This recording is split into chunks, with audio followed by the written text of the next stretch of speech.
upon entering, ano na, kitchen na talaga.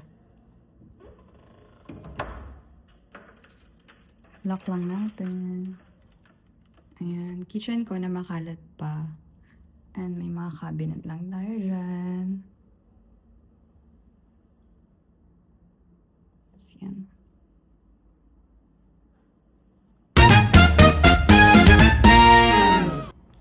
Living area na. Yan. Living area.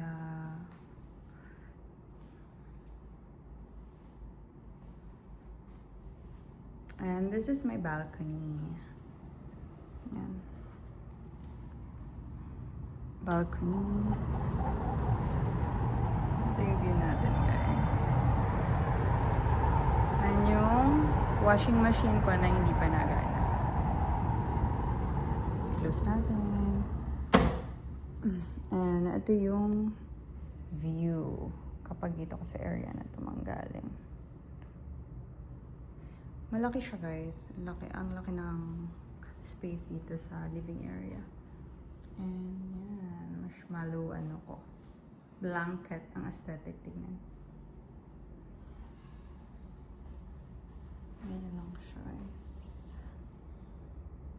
So, yan. Wala pang TV, which is ilalagay dapat dito. So, dito, guys, ayan yung CR namin. So, pagpasok mo, ito yung toilet. Ayan yung shower. And yan, sink. Yan. And this is my room. Open natin. Oopsie. Ayan.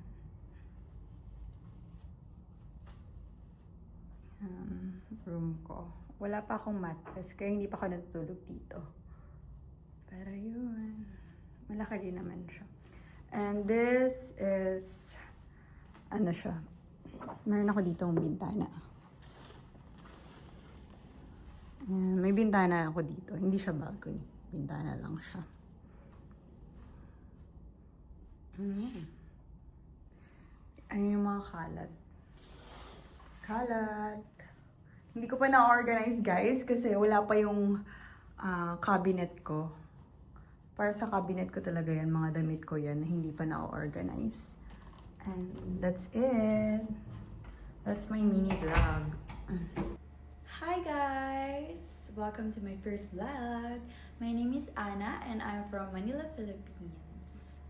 For basic introduction, I'm in my early 20s and I just recently moved into my new place and I'm so excited because I'm finally living independently.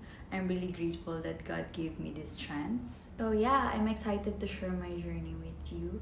So when I moved in, like the first week, I actually don't have landscape videos because I mostly focus on making TikTok contents. That's why all my videos are landslide.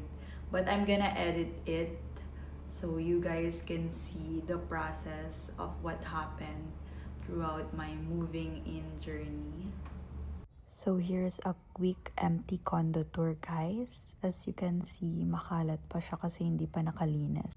For this clip, pumunta ako ng Mandawi Foam to buy furnitures. Sige po. Here naman, I'm unboxing my Dream May sofa bed.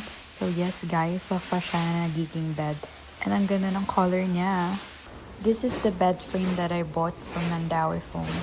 And here, nagkakabit na ako ng bathroom organizer, tissue holder, and also carpet. Here guys, nag-shopping ako ng mga kitchenware and sakto, December sale. I visited IKEA then to buy some stuffs. And finally guys, nag-energy cleanse ako to ward off bad spirits and negative energy and to bring prosperity and abundance to my new home.